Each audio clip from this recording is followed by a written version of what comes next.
ปลาตัวผู้พิษกรรมนั่นบ่อืม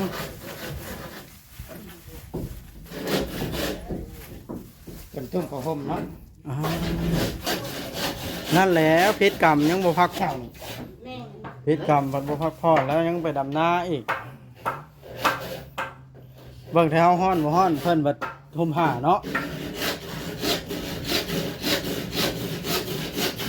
ไปซื้อมะนาวแบกยืดเลี้ยงหนูจักบ่นี่มื้อแน่นี่เราอันนั้นอีกนี่ก็ใส่น้ำ คืนมานี่ผิดวานนี่ตุ้มขึ้นมาต่อน้ำเกลืออีกบ่มันแบบหนาวบ่ได้ลายให้แต่บ่ทำน้ำมันบ้านเฮาว่าสิอาการต่างๆกินจากยานั่งจืดเนาะจากที่นั่งจืดเนาะคือว่าได้เป็นเพศลองเบิ่งไปก็ได้เนาะลองเบิ่งอ๋อบ่จักว่าตัวได้พิษเนาะ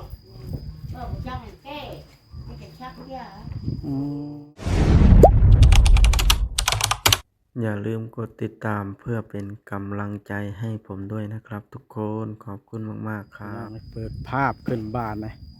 โอ้โถเข้าภาคใกล้สิเรียบร้อยแล้วบ้านนะบ้านป้าเสิร์ชพี่น้องเอ้ยมานี่โบหลายคนปานใดพี่น้องเอ้ยเพราะว่าฝนตกลงมาให้อันคนได้ดำนาก็เลยไปก็ไปดำให้ดำนาเลยมาส่งกันแล้วสบายดีเด้อตึกกูไว้ถ้ามาส่งสร้างแปะกับไว้ง่ายเลยกระปูไว้ค่อยละเอียดนี่เนาะแผ่นกำดักกำดักค่อยป่ะนี่แล้วลองเบิ่งโอ้ยใครเนี่ยตาค่อยไว้เนาะกับดักข่อยบ่สำเร็จอ้าวในบ้านมายังไงนะในบ้านบุกมาเลยบ่เดี๋ยวนี้เป็นทั้งแพทย์บ่ในบ้านเดี๋ยวนี้เอาแล้วคือเห็ดแนวนั้นนะมาชักยาให้ไผนี่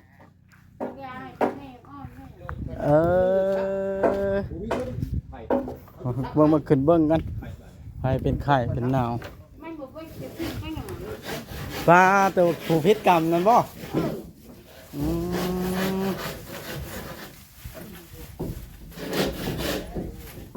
เป็นตุ้มข้าวห่มเนาะนั่นแหละพิษกรรมยังบ่พักผ่อนพิษกรรมบ่พักผ่อนแล้วยังไปดำนาอีกเบิ่งแถวฮ้อนบ่ฮ้อนเพิ่นบัดทุ่มห่าเนาะไปซื้อมะนาวแบกยืดเลี้ยงหนูจักบ่นี่มื้อแน่นี่เราอันนั้นอีกนี่ก็ใส่น้ำ คืนมานี่ผิดวานนี่ตุ้มขึ้นมาต่อน้ำเกลืออีกบ่มันแบบหนาวบ่ได้ลายให้แต่บ่ทำน้ำมันบ้านเฮาว่าสิอาการต่างๆกินจากยานั่งจืดเนาะจากที่นั่งจืดเนาะคือว่าได้เป็นเพศลองเบิ่งไปก็ได้เนาะลองเบิ่งอ๋อบ่จักว่าตัวได้พิษเนาะ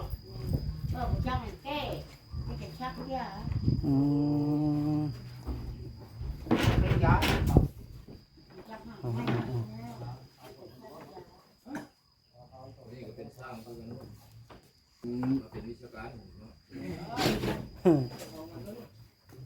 เรามาเบิ่งชื่อกับบุจัก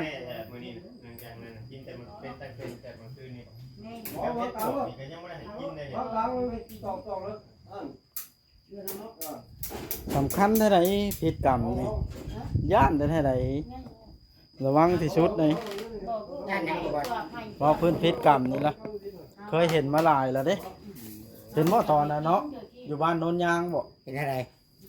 เห็นอะไรบ่เพียงตอนน่ะ น้องหยังก็โอ้ยไก่โคตรจะเขินนะตัวเองนี่ บ้านมันย่างไข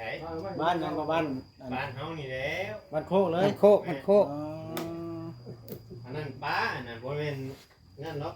ปลาปากนี่แหละปลาเลี้ยงนี่แหละ อืม พริกกินปลาเนาะ แม่ พริกกินปลาดูหางแดง เป็นอะไรคือว่าตุ้มผ้าเดี๋ยวนี้หนาวแห้งวะ กันกิน ห นะ นาวแล้วชื่อไทยในบันห้อนแต่ว่าหนาว กินจำ มัน นิด ก็ เอ โด อ โดนเขาไป แล้วลูกได้กินนมเจ้าบ่เดี๋ยวนี้ กันให้กินจะเรียบร้อยแล้วบ่ ตอนแรก มันเป็ ก็ นอย่า บาง เนาะ ช่วงกินพิษ แม่น มันเป็นอย่าง บ่า เอาปากตัวหางแดงกินได้ไม่เรียบร้อยรถติ พริกตัวหางกำไปพริก มันเป็นน้ำหยังเนาะมันมีพิษบ่เนาะ ปลาทูก็กินด้วยถ้าเฮาเนี่ยพวกกินได้จะเขียดก็ พิษน้ำกินลาบงัวบ้านนี่บ่นี่นะ พิษน้ำพักบัวเหรอตามที่สั่งไข่เบิ่ง งัวเนี่ยกินได้ไม่พริกโง ฮะ กินหมากไอ้ลิ้นผ่า กินมากลิ้นผ้า หมากเด็ดไหม โอ้ตรงนั้น หมากเด็ดไหม เพราะว่าเมื่อก่อนลากงัวแล้วก็กินเด้ กิน ก็ยังไม่ได้เป็นอย่าง กินอะไรแนวมื้อนั้นน่ะกิน นี่ ลางัวก็กินมื้อนั้น ตอนนี้แม่ลูกอ่อนกับพลังมันแห้งอยากได้ บ้าน เนาะ นี่มันกินหลายอัน ไม่ใช่ชมเขา แห้งอยาก กินได้เทื่อแต่ว่า เขาเห็นเมียเขาดอกสอนลูกยังมันน้อย แล้วกินมากลิ้น แห้ง ไหม อยากแต่กะลำน่ะ กินนี่ใช่หมดนิดหน่อยว่านี่ แห้งเลย อ๋อไปเที่ยงเขาเจ้า เขาก็ให้กินแต่ปิ้งไก่ปิ้งชิ้นไก่กับบัได้ใช้หยังว่าเนาะไก่ละละ แม่ไปจับผมอยู่เพียง ไปกินเมื่อวานนี่นะไปพุ่นนั่นโอ้ยที่บุเป็นยังไงแต่ว่าเนาะ เป็นยังไง บ้านข่อยเบ้าขอโทษน้ำเลยเรียบร้อยบ่เบียเรียบร้อยได้บ้านเฮา แม่เงี้ยมันแห้ง เอาฮอดลงฮอดเดียวเพิ่นดอกปีกายนี่แหละ แม่ง ซื้นพุ่นแหล้ว ฮะ ไปซื้น โมเมนต์ปีกายนี่บ่ ไปซื้น ไป พุ่น เชิญไปเชิญ มีชื่นบ่ แม่ช่อง เออครอบครัวน้องนิงเด้เนาะ แม่ แม่ได้แม่ละ ง่ายให้กิน อยู่นาบ่ นี่ น่ะ กับเพิ่นคันไปชื่อ เพื่อนเพิ่น อยู่นาได้บ่บด สักคัน เพิ่น ห้า เพื่อนอยู่หน้านี่ เออลมบ่หรือฝน ล้ม เอามา ตอนนี้ก็ระวังเข้าสโลม กินหมากเห็ดไหม กินมาพิษไหมพิษแท้เนาะมันขมแห้งดีกว่า กินแล้วก็เอาก็นอนยังคือมัดกระโตเขามัดกระโตเขา ต่างเลยบ่บ่แม่นบ่ ยังลงดำหน้าอยู่ บ่แม่นว่าเป็นไข่ใช่นะ เจ้ามันถือกับผลเนี่ยพระเจ้ามือเศร้า จำหน้าแข้งพลเลยจัก ว่านี่ก็เข้มข้นเลย นั่นสิไข่น้ำก็มีได้ปวดเบิ่งเนาะ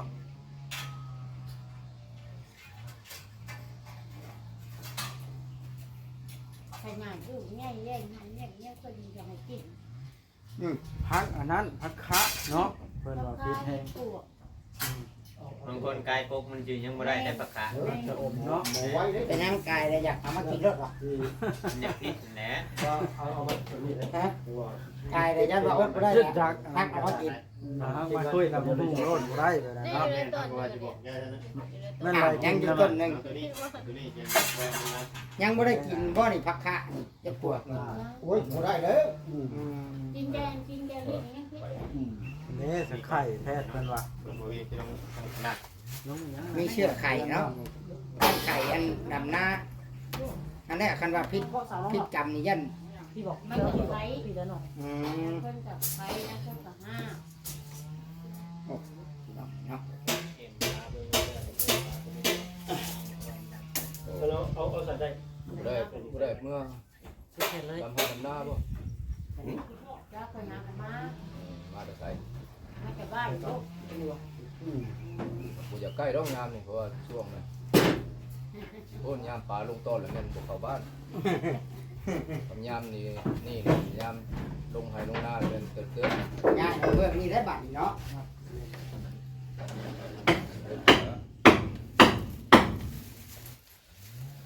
ช่วยกันพี่น้องเนาะ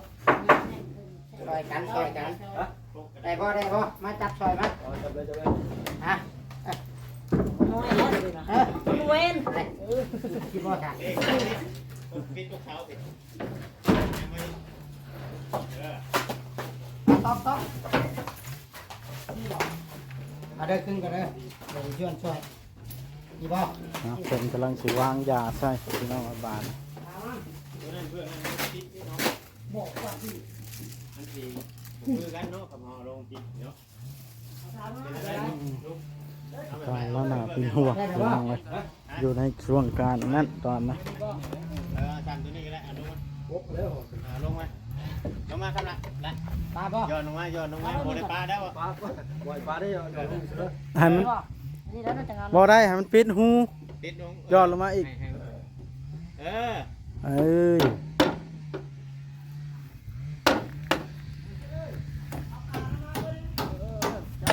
ให้เพิ่นจับไม้ก่อนเจ้าก็พวกเขาไปทางไหน ให้มันติดอยู่ดีบ่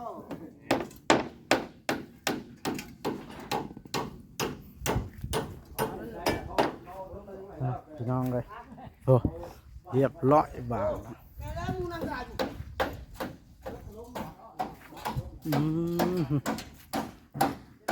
ใช่หน้าต่างมันยังเฮือนงามเลยบาทโอ้สะท้อนมันหันบกเข้ากันที่ซื้อบาทแต่ว่าก็กว่าพากระจาดลายล้านเท่าได้อันนี้นะเนาะพากระจาดปีหนึ่งสองปีผู้ทิมเราได้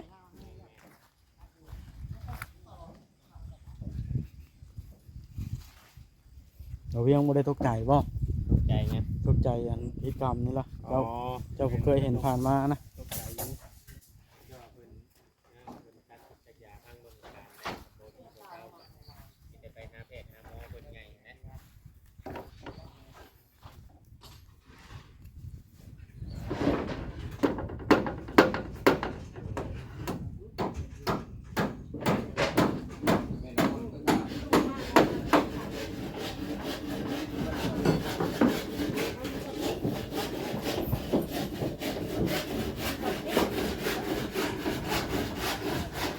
ปะพี่น้องเบิ่งบ่าวคำลาก็เล่าลูกเราไปนอนอยู่ตูบ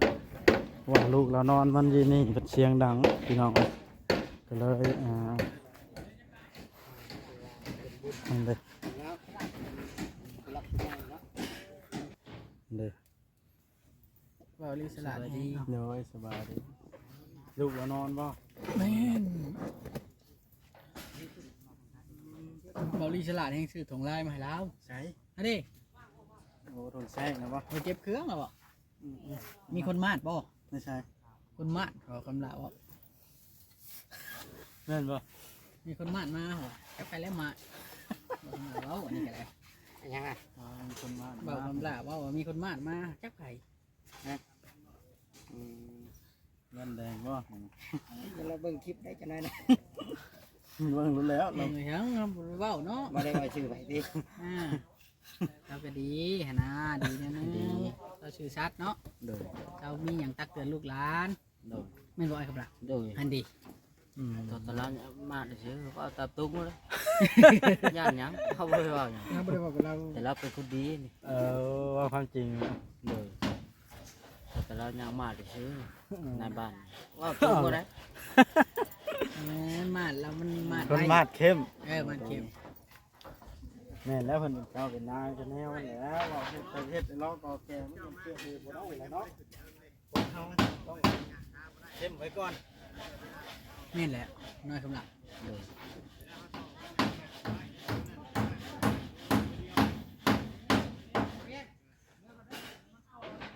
แล้วก็เมื่อยได้บ่บ่เด้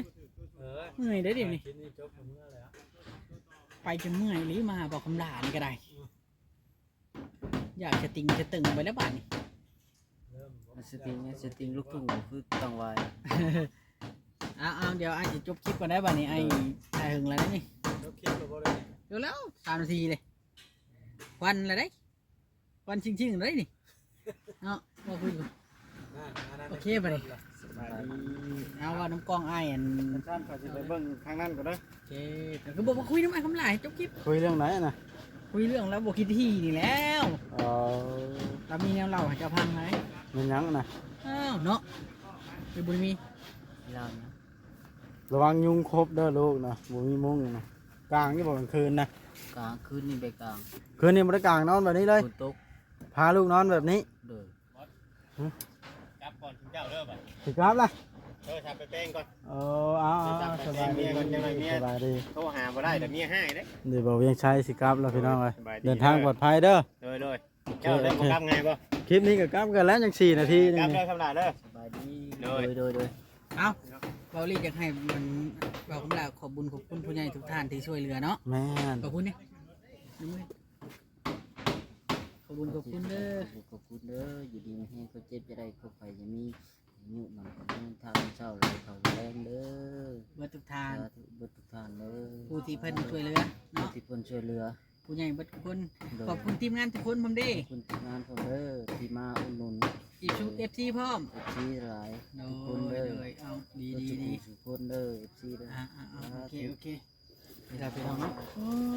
เนาะบาทมีแต่ว่าค่อยสิไปเอาอันก้อนสร้างน้ำน้องสายหลาก่อนเด้อ โดย พี่น้องไอ้พวกเอาก็สิได้กลับได้บาทนะว่าให้น้องสายหลาเพิ่นสากได้ประมาณ20 ปลายนาทีแล้วเนาะมันเฮาสิกลับเพิ่นบ่สิกลับให้เพิ่นสาก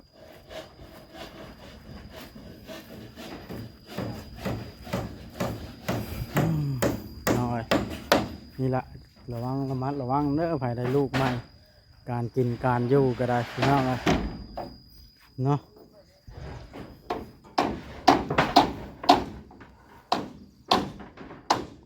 เอาเลยกำลังตอกเพื่อนกันสิแล้วมานี่แหละพี่น้องไอ้พวาดเดี๋ยวนี้ก็หายังอันหากัน2 โมง 3 โมงแรงนึงเพิ่นก็ตอกให้มันแล้วอยู่อยู่ใส่เนาะบาทนี่ก้อนสากข่อยสิกลับแล้วน้องชายหล่าเอ้ยข่อยสิกลับแล้วแม่น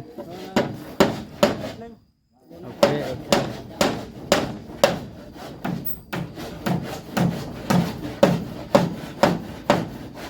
แน่นมับเนาะ เอ้าเราบ่ได้ถือมานะบ่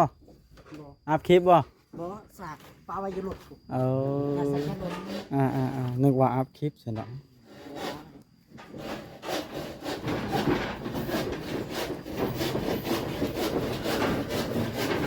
เด้เชิงเพิ่นเล็งมือก็สิแล้วล่ะแล้วนี่นั่นเลยทางนี้ก็ชักยาวบ่ได้ข้าวน้ำเกลือบ่ข้าวแต่คืนนี้อ๋อ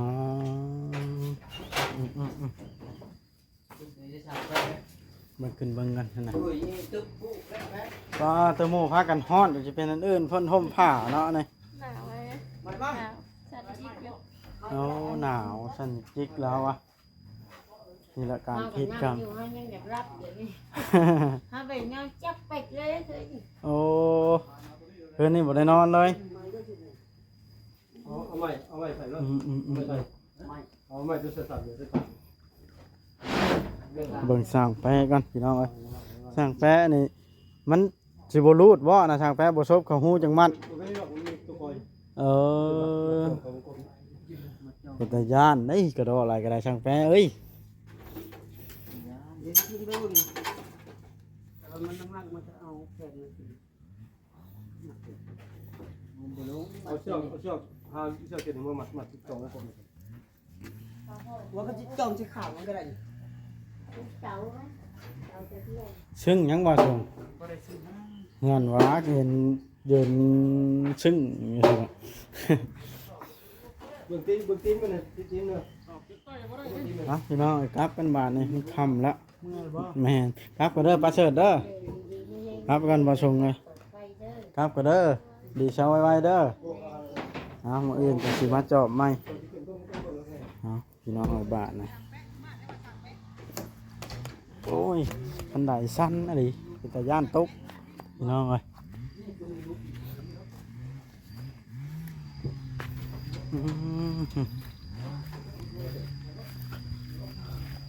แล้วกลับได้บาทในช่างแปะเอ้ยเดี๋ยวว่าสั้นว่าสีได้ครับป้าได้ กลับเลยเอ้ย ยังให้หาให้อยู่ว่าเมียนะฮะเดี๋ยวยังไงหาให้อยู่ว่าเมียนะฮะยังไงหาให้อยู่ว่าเมีย พอแล้วนะ พอละยาสะไปโอ้ครับขมายังนะ โอ้ยไปขึ้นผลไปนี่ลูกชายบ่าวคำละนอนอยู่ตูบผู้เดียวนั่นดิพี่น้อยต่อ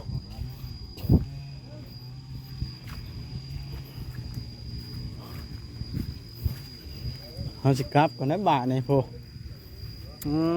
สิแล้วเนาะบ่าวริคือว่าแล้วมานี่พี่น้องเลย แม่นล่ะ เอาโอเคแล้วสำหรับคลิปก็ถือว่ายืดยาวพอสมควรเนาะสิได้จบซ้ำนี้แล้วพี่น้องเลยเด็กท่านในบ้านเพิ่นก็สิเมื่อเราเป็นทั้งแพทย์ทั้งหมอครบจบทีเดียวพี่น้องเลยนั่นเลยมาดถนัดเราคำลาเพิ่นว่าแม่นแล้วเพิ่นเอาแบบเพิ่นเฮ็ดเป็นคนเก่งขามเพิ่นแล้วว่าไผสิกะล่อนเป็นนายเนาะโอเคเด้อพี่น้องเด้อสบายดี